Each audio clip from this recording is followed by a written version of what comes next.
भगवान श्री कृष्ण ने नहीं बल्कि हनुमान जी ने सबसे पहले उठाया था गोवर्धन पर्वत। जानिए दोस्तों, क्यों हनुमान जी को उठाना पड़ा था गोवर्धन पर्वत। हनुमान जी को आखिर क्यों गोवर्धन पर्वत को वचन देना पड़ा। क्या अगर हनुमान जी गोवर्धन पर्वत को वचन नहीं देते तो भगवान श्री कृष्ण उसे अपनी उंगली पर नहीं उठाते। दोस्तों, यह बात तो आप अच्छे से जानते होंगे कि भगवान श्री कृष्ण ने गोवर्धन पर्वत को अपनी उंगली पर उठा लिया था। लेकिन दोस्तों, क्या आप जानते हैं कि सबसे पहले गोवर्धन पर्वत को भगवान श्री कृष्ण ने नहीं बल्कि हनुमान जी ने उठाया था। जी हां दोस्तों, यह सुनकर आपको झटका जरूर लगा होगा, लेकिन दोस्तों यह बात पूरी तरह से सच है।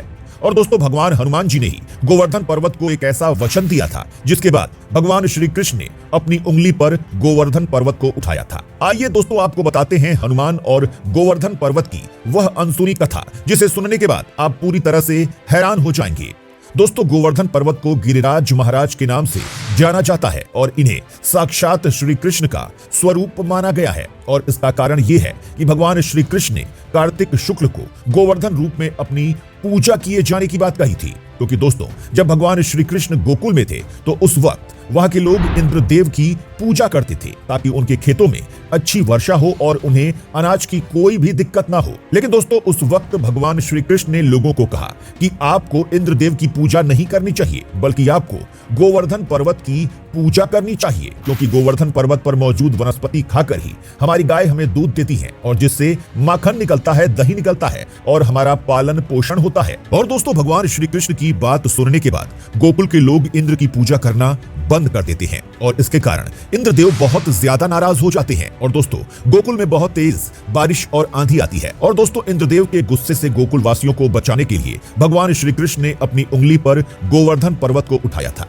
लेकिन दोस्तों, यह बात बहुत कम लोग जानते हैं कि हनुमान जी बहुत समय पहले ही गोवर्धन पर्वत को उठा चुके थे और उन्होंने ही गोवर्धन पर्वत को यह वचन दिया था कि भगवान श्री कृष्ण उन्हें आकर उठाएंगे। दोस्तों, बात उस समय की है जब लंका जाने के लिए भगवान राम की वानर सेना समुद्र पर पुल बना रही थी। दोस्तों, तभी एक वानर ने हनुमान जी से कहा कि यहाँ पर अगर बड़े पत्थर होते तो यह पुल आसानी से और तेजी से बन जाता। दोस्तों, उसके बाद हनुमान जी गोवर्धन पर्वत को उठाने लगे। तभी दोस्तों, गोवर्धन पर्वत नाराज हो गए और उन्होंने हनुमान जी से कहा कि आप मेरी इच्छा के बिना मुझको कैसे उठा सकते हैं। दोस्तों, उसके बाद हनुमान जी ने गोवर्धन पर्वत को भगवान राम और समुद्र के ऊपर पुल बनने के बारे में बताया। दोस्तों, उसके बाद गोवर्धन पर्वत काफी खुश हुए।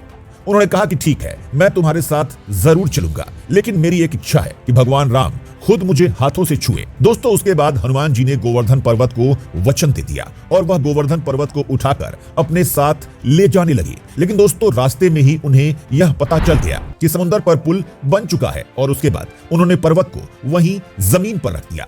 यह जानकर गोवर्धन पर्वत निराश हो गए और गोवर्धन पर्वत को इस तरह से निराश देखकर हनुमान जी ने गोवर्धन पर्वत से कहा कि द्वापर युग में भगवान श्री राम भगवान श्री कृष्ण के रूप में अवतार लेंगे।